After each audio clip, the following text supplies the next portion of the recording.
এবং তিলেকপুরের মানুষ যেন বিনা চিকিৎসায় আর মারা না যায়। 20-25 বেড একটা হাসপাতাল খুবই প্রয়োজন। তিলেকপুর মডেল ইউনিয়ন স্বাস্থ্য ও পরিবার কল্যাণ কেন্দ্র, আমাদের তিলেকপুর এটাই হচ্ছে হাসপাতাল। বিড়ম্বনা তিলেকপুর বিড়ম্বনা স্বাস্থ্য সেবা হাসপাতাল 1992 অথবা 95 সালের দিকে এই স্বাস্থ্য সেবা প্রতিষ্ঠান হিসেবে পরিচিত, কিন্তু বর্তমান সরকার কয়েকটি খাতে অগ্রাধিকার ভিত্তিতে উন্নয়ন করেছে, তার মধ্যে স্বাস্থ্য খাত অন্যতম।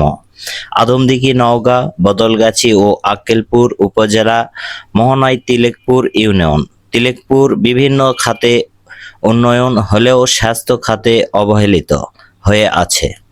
সরকার দলের নেতৃবৃন্দ এবং মন্ত্রী মহোদয়ের দৃষ্টি আকর্ষণ করে বলছি, 30 অথবা 50 বেডের একটি হাসপাতাল বর্ধিত আবেদন এলাকার বাসীর তিলেকপুর থেকে। বর্তমানে এখানে চিকিৎসা ব্যবস্থা কেমন, রোগী কেমন হয়? তিলেকপুর একটা রিমোট এলাকায় বলা চলে। নওগাঁ প্রায় 10-12 কিলো, জয়পুরহাট তো প্রায় 35-36 কিলো হবে। তো চিকিৎসার জন্য এখানে উন্নত কোনো কিছু নাই। 20-25 বেড একটা হাসপাতাল খুবই প্রয়োজন এবং হওয়া অতীব জরুরি। মেডিকেল পার্সন হিসেবে এটা বলতে পারি। সেবা ব্যাহত হচ্ছে, সাধারণ লোকগুলা খুব হয়রান হচ্ছে, হয়রানির শিকার হচ্ছে। যেহেতু সেবা নাই, আমাদের এখানে প্রায় 1.5 বছর থেকে ওষুধ বন্ধ। এই ওষুধ থাকা অবস্থায় মোটামুটি ভিড় থাকে, যে একটা পুরুষ মানুষ ঢুকবে তাকে কিছুক্ষণ অপেক্ষা করতে হয়। চিকিৎসা নিতে আসে, তারাও ফেরত যাচ্ছে এবং তারা ফেরত যায় আর নেক্সট টাইম আর আসতে যাচ্ছে না। মন্ত্রী মহোদয়ের কাছে আকুল আবেদন করব, আপনারা দ্রুত ওষুধের ব্যবস্থা করবেন, না হলে স্বাস্থ্য কেন্দ্র থেকে কোনো লাভ নেই। মানুষের হয়রানি হতে হয়, অপমানজনক কথা সইতে হয়।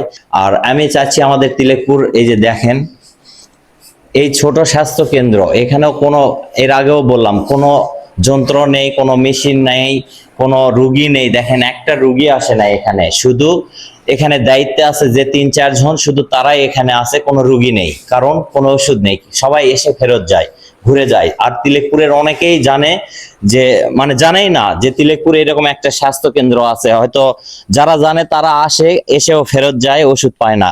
দৃষ্টি আকর্ষণ করতেছি আমাদের মন্ত্রী মহোদয়, এমপি সাহেব, উনি বর্তমান মন্ত্রীর দায়িত্বে আছে, তাকে বলবো যে আমাদের হাসপাতালের জায়গা এখানে দেখেন প্রচুর পরিমাণ জায়গা ফাঁকা আছে। তো আমি তিলেকপুরবাসীর পক্ষ থেকে আপনাদের কাছে আকুল আবেদন করতেছি যে এই জায়গাতে চাইলে অনেক বড় একটা হাসপাতাল করা যাবে, একটা ক্লিনিক করা যাবে।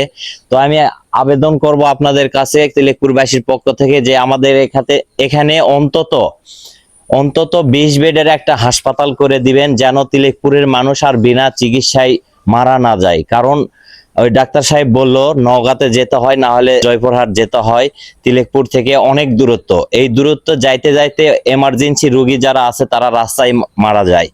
আর এভাবে কত প্রাণ ঝরবে বলেন?